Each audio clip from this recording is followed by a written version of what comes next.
할렐루야. 지구촌에 흩어진 나그네 디아스포라 여러분 안녕하십니까? 여기는 마다가스카르 타마타브입니다. 보야 큐티 오늘은 91일째입니다. 하나님의 말씀을 사모하는 분들이 계셔가지고 요즘 제가 아주 행복합니다. 요즘에 제가 어떤 소식을 받았냐면 처음 예수 믿는 성도가 교회를 처음 나가기 시작했는데 아는 집사님이 유튜브로 저의 성경 공부를 가르쳐줘가지고 아주 즐겁게 성경 공부를 하고 있다. 아주 이런 기쁜 소식을 전해왔고요. 캐나다에 이민 가신 한 여자 집사님이 이 유튜브를 통한 성경 공부를 통해서 하나님 말씀을 알아가는 것이 날마다 즐겁다. 아주 이런 상쾌한 뉴스를 보내왔습니다.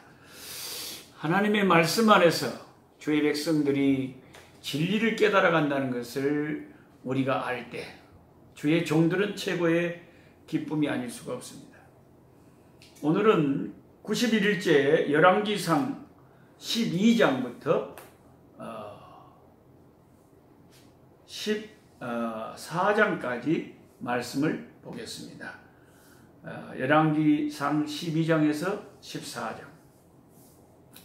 왜 어떨 때는 4장을 하고 왜 어떨 때는 3장을 하느냐 이렇게 물어보실 분이 계시는데 그건 엿장수 마음대로 제가 인도하시는 대로 따라오다 보면 어느새 1년에 성경 일독을 하면 됐지.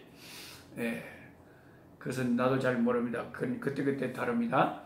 자, 오늘은 열왕기상 12장을 펼치시고 1절부터 15절까지가 그 르호보암의 어리석음. 이제 여기서부터 여러분 이 발음도 저도 자꾸 쌔바닥에 안 들어갑니다만 두 이름을 헷갈리면 안 돼요. 이름도 비슷해가지고 아주 어르신들 헷갈리게 생겼어요. 르호보암. 뉴욕의 어르신들 죄송합니다. 르호보암하고 여로보암이 있어요. 그러면 이걸 혼동하시는 분이 많은데 르호보암은 솔로몬 이후에 분열된 이스라엘의 두 왕국, 자 남유다와 북이스라엘이 있는데 남유다의 솔로몬을 이어서 왕된 솔로몬의 아들이 바로 르호보암입니다. 르로 시작해요. 르호보암. 유다입니다. 그 다음에 북쪽 이스라엘에는 초대 솔로몬 후에 왕국 남북이 갈라진 후로 첫 왕이 누가 되느냐? 솔로몬의 한때 신하였다가 애굽으로 도망갔다가 돌아온 여로보암. 르호보암하고 여로보암하고 헷갈리잖아요. 어쨌든 여로 시작하는 이 여로보암이 북이스라엘의 첫 번째 왕이고 르호보암이 남유다의 분열 왕국의 첫 번째 솔로몬 뒤를 이은 왕이었다. 이거 처음에는 헷갈리지만 자꾸 이렇게 암송을 하시면 나중에는 분별하게 됩니다. 그러니까 르호보암의 어리석음 이것에 대해서 열왕기상 12장 초반부에 나와 있는데 르호보암 하면은 솔로몬의 아들로서 남쪽 유다의 첫 번째 분열 왕국의 왕이었죠. 그 다음에 이제 16절부터 24절까지는 그 북쪽 이스라엘을 다스렸던 여로보암, 이 여로보암에 대한 이야기. 그리고 그 여로보암이 어떻게 북쪽 이스라엘에 자기들 나름대로 이제 예루살렘이 없으니까 베델과 단에 어떻게 예루살렘을 대신하는 또 다른 우상을 갖다가 만들어서 그 북쪽에 사는 자기 백성들을 예루살렘까지 못 가게 하고 거기서 우상을 섬기게 했는가 하는 이런 이야기가 안타깝게 나오고 있습니다. 우리가 솔로몬까지 사무엘상하 열왕기상 여기까지 오면서 다윗과 사무엘과 솔로몬을 읽을 때는 참 이게 영적으로 힘이 있고 하나님의 탁월한 종들이 있을 때는 너무 좋았는데, 이스라엘의 영광이 있었는데, 이제 그렇게 하나님을 잘 섬기는 사람들이 싹 이제 무대에서 사라지고, 전혀 하나님을 기쁘시게 안 하는 너무나 신앙이 없는 사람들이 왕 자리에 딱 있어서 이스라엘의 역사를 공부하니까 여기서부터는 영적인 암흑이 시작되고, 우리가 영 이제 재미가 없고 아주 희한한 하나님의 마음을 아프게 하는 장면들만 많이 보게 돼서 저도 별로 참 기분이 안 좋습니다. 그러나 우리는 터널 같은 암흑기도 지나가야 되고, 햇빛이 찬란하게 비치는 아름다운 잔디밭도 지나가야 되고, 역사는 그렇게 흘러가는 거 아니겠습니까? 역사는 수레바퀴처럼 그렇게 업다운을 올라갔다 내려갔다 하면서 영적으로 귀한 하나님의 사람이 있을 때는 힘이 있었다가, 하나님이 쓰시는 종들이 사라지고 나면 어두워지는 것을 반복하고 있습니다. 이제 열왕기상 12장에 오면서 이스라엘의 80년간의 다윗 40년, 솔로몬 통치 40년, 이 80년간의 전성기가 이제 끝났습니다. 오히려 그동안에 알지 못하게 누적되어 있던 문제점들이 이제 솔로몬이 죽고 난 뒤에 펑펑펑펑 터지기 시작합니다. 유다 지파와 북이스라엘 쪽에 에브라임을 중심으로 한 이 두 지파가 나누어져 가지고, 북쪽 이스라엘 10지파와 유다와 베냐민, 유다 한 지파라고 할 때는 왜 베냐민이랑 두 지파인데 한 지파다 그러냐? 베냐민은 거의 유다의 조그만 지파라서 복속되다시피 해서 그렇게 이야기를 합니다. 유다 지파라고 말할 때는 베냐민 지파가 함께 포함된 것이죠. 그 이제 우리 한반도처럼, 우리 한국 나라처럼, 코리안 페닌슐러처럼 남쪽에 남한이 딱 있고 북한이 있는 것을, 이스라엘의 그 조그만 나라가, 한국보다 더 작은 나라가, 남쪽에는 유다, 베냐민, 이제 다윗의 후손 메시아가 오실 그 등불을 하나님이 꺼지지 않게 그나마 남겨두신 거예요. 그다음에 북쪽의 10지파, 이스라엘. 솔로몬이 우상 숭배한 그 대가가 너무나 혹독했습니다. 나라가 둘로 쪼개진 것입니다. 그러니까 하나님은 너무나 자비로우신 하나님이시지만 또 공평한 심판자이시기도 하십니다. 하나님은 정말 공평한 심판처럼, 우리가 축구 심판을 보면 플레이어가 이게 발을 걸거나 차징을 하거나 이렇게 반칙을 범하면 바로 카드를 꺼내잖아요. 옐로 카드를 꺼내 페널티킥을 주고, 그 다음에 레드 카드를 꺼내면은 이것을 완전히 운동장에서 추방시켜. 우리 하나님은 솔로몬이라도 예의가 없어요. 그 누구라도 예의가 없어요. 그렇게 사랑했던 사람이라도 아무리 하나님이 2번, 3번 나타나서 네가 나를 떠나고 우상 숭배하면 네가 망할 거라고 말씀하신 대로 그들이 하나님을 떠나고 우상 숭배하면 바로 레드카드 꺼내서 딱 추방시켜버리고, 그렇게 무서운 하나님이십니다. 정확하신 하나님. 그러니까 만민을 영원히 심판하실 하나님이시죠.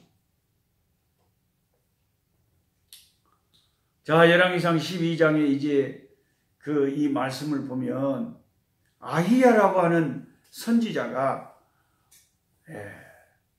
솔로몬을 계승해서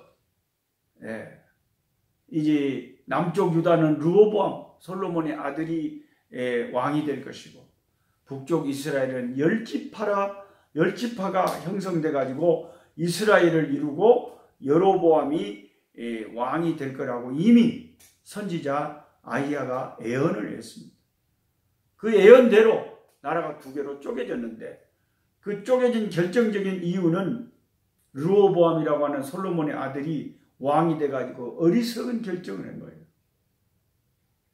그 이스라엘 백성들이 와서 당신 부친 솔로몬이 그냥 어마어마한 건축 공사를 하면서 우리를 너무 힘들게 했는데 좀 우리의 멍에를 가볍게 해달라. 그러면 우리가 잘 섬기겠다고 했을 때 그 연세 많은 신하들의 말을 조언을 듣고 참 그래 내가 잘 섬기겠다. 그렇게 했더라면 나라가 쪼개지지도 않고 잘 됐을 건데 이 어리석은 르호보암이 내 새끼손가락이 우리 부친의 허리보다 더 굵어. 그러면서 우리 부친이 너희를 채찍으로 다스렸다면 나는 정갈로 다스릴 거야. 이렇게 하면서 젊은 그 신하들의 조언을 받아들여가지고 그들을 힘으로 누르겠다고 하니까 그들이 반발을 확 일으켜가지고 북쪽 이스라엘 10지파가 따로 반란을 일으켜서 따로 떨어져 나가버립니다. 이런 어리석은 판단을 하게 된 동기는 하나님의 예언의 말씀이 이루어지는 거예요.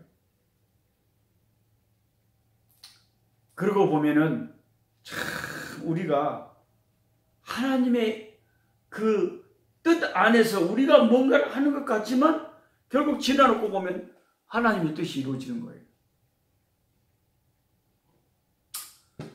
그러니까 우리가 막 뭔가를 자유의지를 가지고 하지만 나중에 지나놓고 보면 다 하나님의 손바닥 안에 있었어. 그래가지고 이제 18만의 대군을 유다에서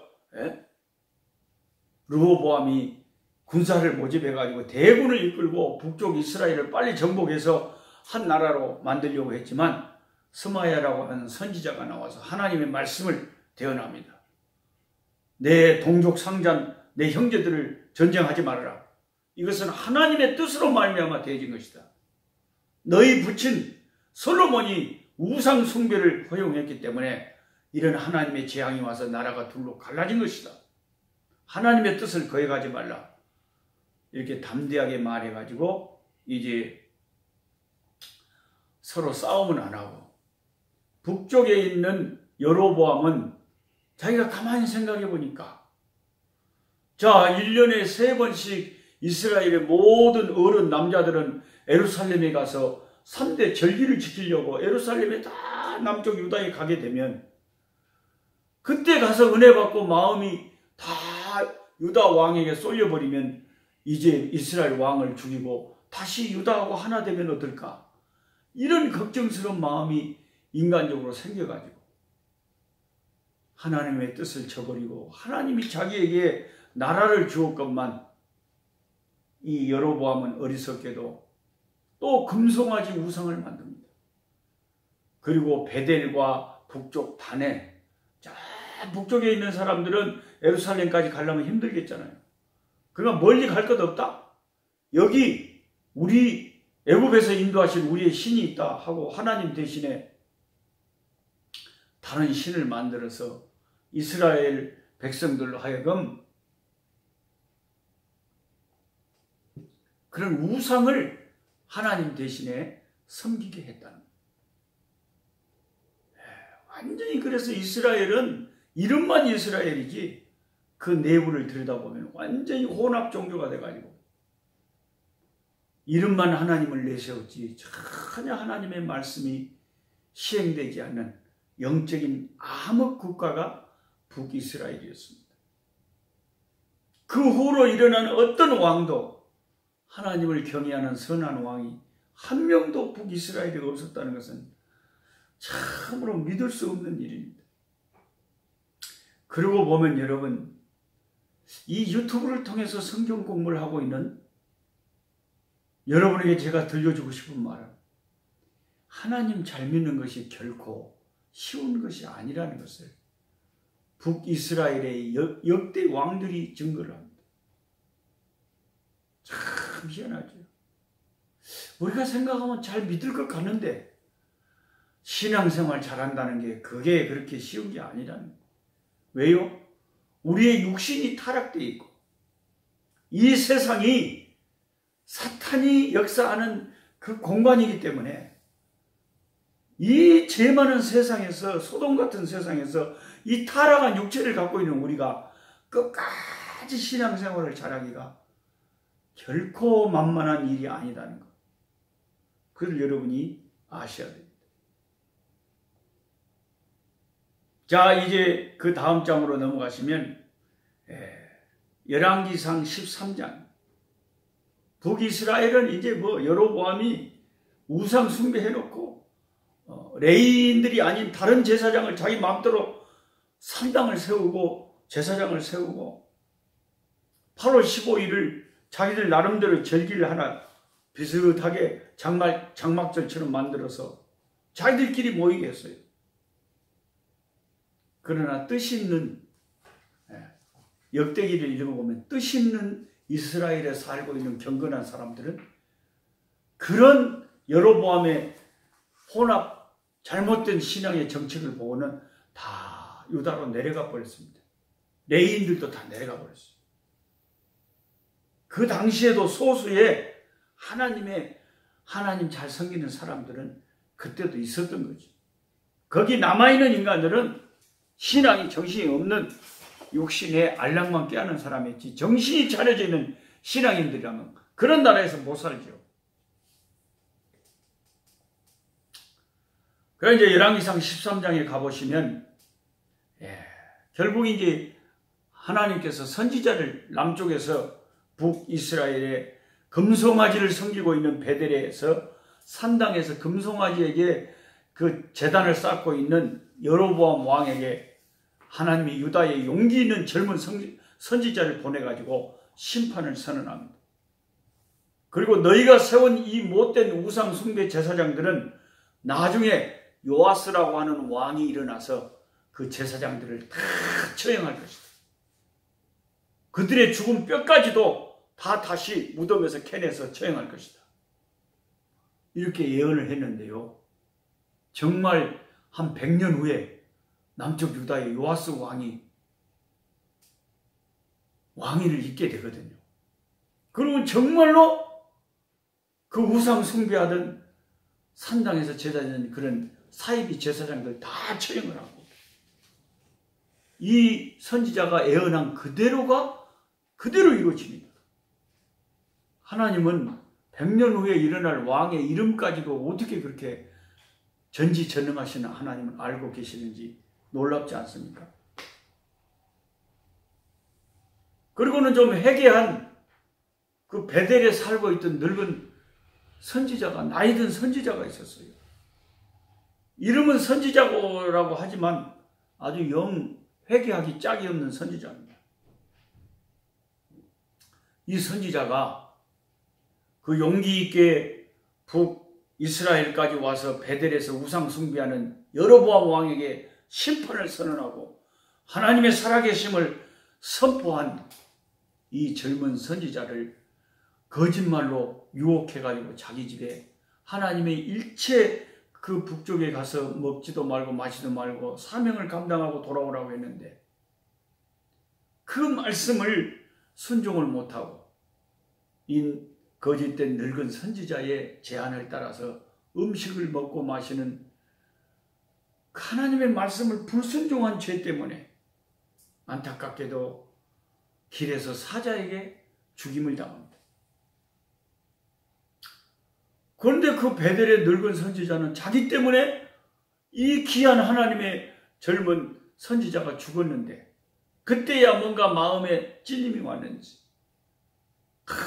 그 젊은 선지자의 시체를 수습해주고 이 선지자가 외친 그 예언이 그대로 이루어질 거라고 자기는 믿는다 그러면서 자기가 죽거든 이 선지자 옆에 자기를 꼭 묻어달라고 자녀들에게 부탁을 합니다. 병 주고 약 주는 것도 아니고 뭐 하는 것인지 참 조금 희한한 사람이 있습니다. 교회에도요, 이 나이든 선지자 같은 요상한 사람들이 꼭 많지는 않지만 끼어 있습니다. 저 사람의 신앙의 정체는 뭐야?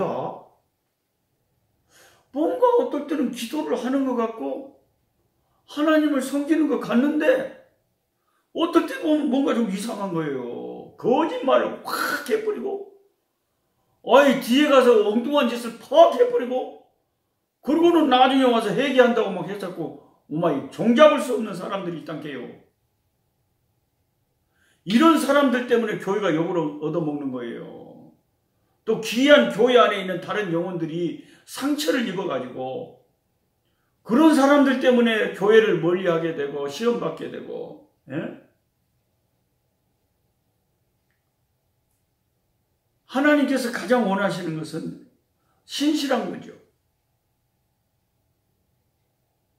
그 죽어버린 다음에 그 젊은 선지자의 시체를 수습해주고 자기가 죽으면 같이 무덤에 같이 써달라 뭐 그런 게 중요하겠습니까? 이 늙은 선지자의 잘못된 점이 문제점이 뭡니까? 첫째는 베델에 살고 있었다는 거죠. 대부분 의식 있는 신앙인들은 다 남쪽 유다로 내려가 버렸습니다. 예? 레인도 아닌 엉뚱한 제사장을 세워가지고 하나님도 아닌 우상 숭배하라고 금송아지를 섬기는 그 베델에 하나님의 선지자라고 하는 이 사람이 살면서 말 한마디 뻥긋하지 못하고 유다에서 젊은 선지자가 와서 왕에게 담대하게 선언했을 때 그 왕이 처음에는 대항하려고 할 때 그 손이 말라버렸잖아요. 손이 마비돼 버렸잖아요. 하나님의 능력이 임해가지고. 그러니까 여로보암이 잘못했다고 순간적으로 사정하니까 그 젊은 선지자가 하나님께 기도하니까 다시 그 손이 회복됐습니다. 그리고 그 젊은 선지자를 자기 편으로 만들려고 여로보암이 재물을 주겠다, 와서 왕궁에 와서 음식을 먹자 해도 그 젊은 선지자는 하나님의 명령을 순종하려고 그때까지는 잘 그 왕의 명을, 그 제안을 다 거절하고 잘했었죠.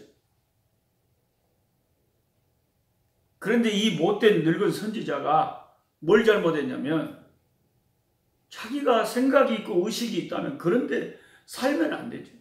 유다로 내려가야 되죠. 예루살렘이 있는 유다로 내려가던 참 신자라면 우상 숭배하는데 내가 못 살겠다.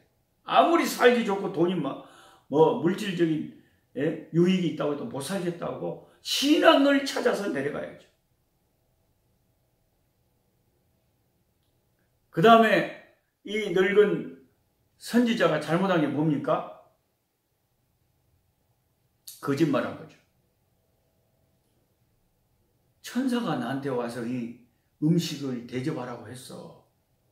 그 말을 딱 들었을 때 이 젊은 선지자가 여로보암 왕 앞에서도 그 좋은 제안을 다 거절하고 하나님 말씀에 잘 순종하고 지금 이스라엘로 가고 있는데 이 나이 든 선지자가 와서 엉뚱하게 거짓말을 하면서 유혹을 하니까 천사가 내게 나타나서 대접하라고 그랬어요. 그러니까 선지자가 와서 천사가 그랬다고 하니까 배도 고프고 큰 사명을 완성한 후에 오는 그 뭔가 허탈감이랄까 또 교만함이랄까 뭔가 먼 일을 이루고 난 뒤에가 항상 위험하거든요.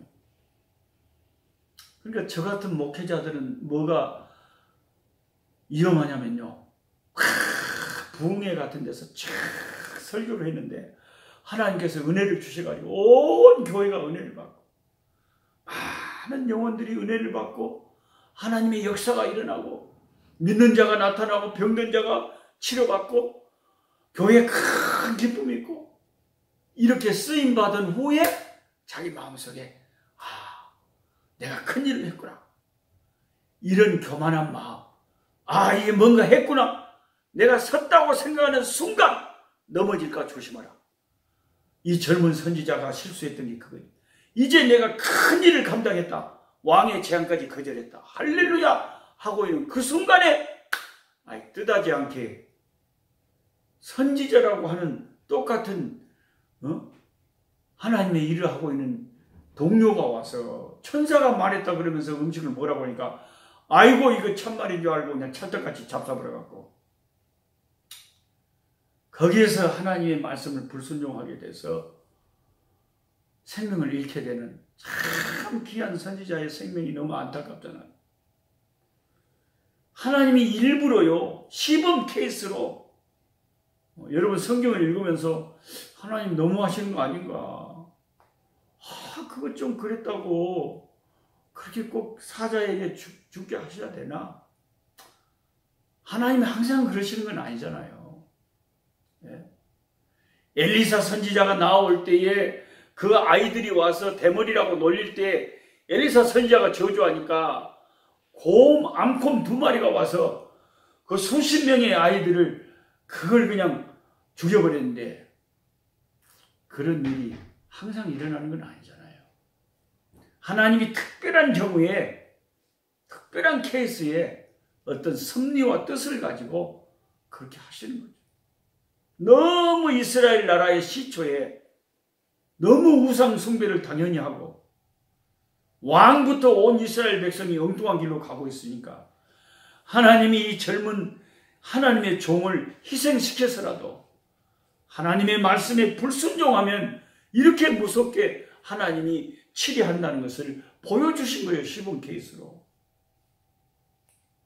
그 나이든 선지자의 입술을 통해서 그 젊은 선지자가 사자에게 죽었다는 보고를 받을 때 모든 사람들에게 그 나이든 선지자가 선포했잖아요. 하나님의 말씀이 그 입에 임해가지고 하나님의 말씀에 불순종했기 때문에 이렇게 죽은 것이다. 이스라엘 백성 너희들이 하나님의 말씀을 떠나서 불순종하고 우상 숭배하면 이렇게 하나님이 아끼는 종도 그 작은 거 불순종했다고 죽는데 하물며 너희들이 안 죽겠느냐 하는 하나님의 무서운 시범을 보이면서 시범 케이스로 본보기로 보여준 거였다는 거예요. 그러니까 나중에 알고 보면요, 이 젊은 유다의 선지자의 희생 때문에요, 그래도 북이스라엘에 하나님을 섬기는 경건한 사람들이 남아 있었다는 거죠. 그 사람들이 나중에 예루살렘을 너무 사모해가지고 그 사람들이 예루살렘을 너무 사모해서 아무리 왕이 가지 말라고 해도 예루살렘에 와서 하나님께 절기에 와서 하나님께 경배하고 그런 그 은혜의 씨앗들이 북이스라엘에 남아있었던 이유가 바로 이 젊은 선지자의 희생 덕분이었죠. 담대하게 왕에게 말하고 희생한 것. 자, 이제 열왕기상 14장에 가시면 1절부터 20절까지 보면 여로보암의 통치와 죽음, 결국 이 북이스라엘의 첫 번째 왕이었던 여로보암이 죽는데 그가 죽기 전에 하나님께서 그 우상 섬기고 그 악한 짓을 한 그 아들, 여로보암의 아들이 아비야라는 아들이 있었는데요, 시름시름 앓다 죽을 병에 걸렸어요. 자기 아들을 아끼지 않는 왕이 누가 있겠습니까? 아버지가. 그래서 여로보암 왕이 너무 마음이 다급한 거예요. 그래서 자기가 왕 될 것을 예언한 아히야 선지자한테 물어보고 싶은 마음이 생겼어요. 그리고 자기 부인한테 부탁합니다. 여보, 당신이 왕비라는 것을 알지 못하도록 변장을 해가지고 나에게 왕 될 것을 예언한 선지자가 있어요. 그분한테 가서 한번 물어보세요. 우리 아들 어떻게 될 건지. 어떻게 하면 살 수 있는지. 그래서 왕비가 완전히 변장을 하고 갔는데 그 당시 아히야 선지자는 너무 나이가 들어가지고 눈이 어둡고 아무도 사람을 분별하지 못했어요. 그런데 하나님의 성령께서 지금 여로보암의 왕비가 변장을 해가지고 꿈에서 너를 찾아오고 있다. 오면 이렇게 말해라 하고 여로보암 왕에게 들려줄 말을 하나님이 다 주시는데 너무 무서운 심판의 말씀하셨어요. 그래서 그 왕비가 도착하자마자 눈이 보이지 않는 이 아히야 선지자는 벌써 딱 알아차리고 하나님의 영으로 당신이 왕비인 줄 다 안다. 당신의 남편 여로보암에 가서 이렇게 전해라. 너희 남편이 이스라엘을 우상으로 이끌고 자기가 범죄할 뿐만 아니라 온 백성으로 범죄한 것 때문에 이 나라가 그 너희 남편에게서 이제 빼앗길 것이고 다른 사람이 차지하게 되고 그는 죽게 될 것이고 그리고 너희 아들 아비야는 당신이 집에 도착하는 순간 숨이 끊어질 것이다. 그리고 당신 남편의 죄악 때문에 하나님께서 이스라엘과 당신 남편을 징계하고 당신 남편과 그 모든 가족들이 앞으로 어떻게 되느냐. 후손들이 시체도 온전히 자기 선조의 묘실에 못 가고 개나 새가 그 시체를 뜯어먹는다. 그렇게 비참하게 죽는다. 오직 단 한 명 지금 병들어 죽어가는 아비야 그 아들만큼은 온전하게 죽어서 자기 선조의 묘실에 갈 것이다. 유일하게. 왜냐? 그 아들은 그 중심이 하나님을 향한 선한 마음이 있었다. 하나님은 사람의 중심을 다 보고 계십니다. 그리고 그 행한 대로 다 갚으신 거예요.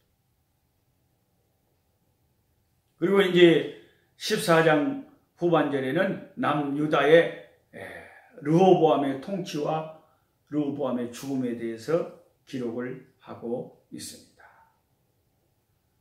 저는 이 성경 중에서 하나님께서 자기 이름을 두시려고 이스라엘 모든 지파 가운데서 빼신 성 예루살렘에서 이 르호보암이 이제 유다를 다스렸다는 이 구절이 참 마음에 와닿더라고요. 열왕기상 14장 21절. 그래서 제가 이렇게 암송하려고 적어놓고 밑줄을 칩니다. 하나님께서 자기 이름을 두시려고 이스라엘 모든 지파 가운데서 빼낸 성 예루살렘이라. 하나님께서요 저와 여러분을 이 불신 세상에서 아버지 백성으로 빼내셨어요. 택하셨어요. 왜요? 우리 입술에 아버지 이름을 두시려고. 우리 입술에 하나님을 찬송하게 하시고 우리 입술로 하나님을 예배하게 하시고 우리 입술로 살아계신 하나님을 증거하시려고 저와 여러분을 하나님이 이 많은 사람들 가운데서 빼내셨다는 거예요. 우리 찬송하고 오늘 말씀을 마칩시다. 온 세상이 함께 찬송하니까 제가 우리 아버지가 기뻐하신 것 같아서요. 제가 노래는 못하지만 그래도 열심히 찬송을 합니다. 찬송가 19장 찬송하는 소리 있어 사람 기뻐하도다. 부산에서 서울에서 뉴욕에서 LA에서 스페인에서 루마니아에서 마다가스카르에서 캐나다에서 남아공에서 온 세상에서 오늘 이 시간 이 하나님의 찬송으로 우리 지구촌에서 우리 아버지를 높여드립시다. 찬송가 19장 찬송하는 소리에서 사랑 예뻐하도다. 하늘 아버지의 이름 거룩거룩하도다. 세상 사람 찬양하자.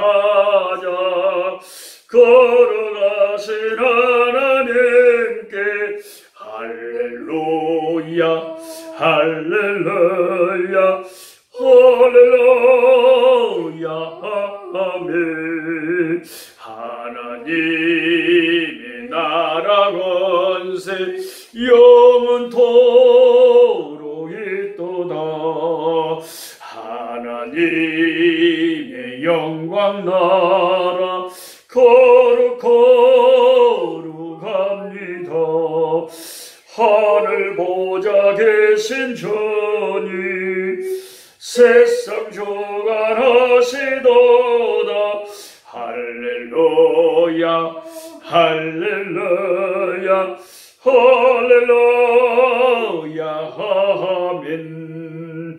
하나님의 거신 섭리 그 뜻대로 되도다.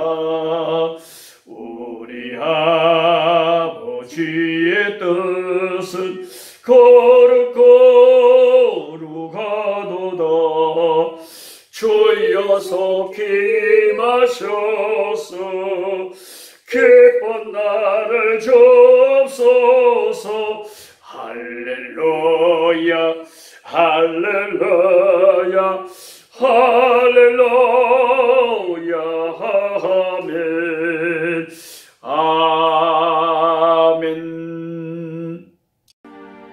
약한 자 힘주시고 강한 자 바르게 주 혼자 정케하니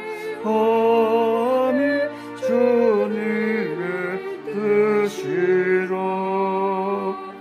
해 아래 압박 있는 곳 주 거기 계셔서 그 팔로 막아 주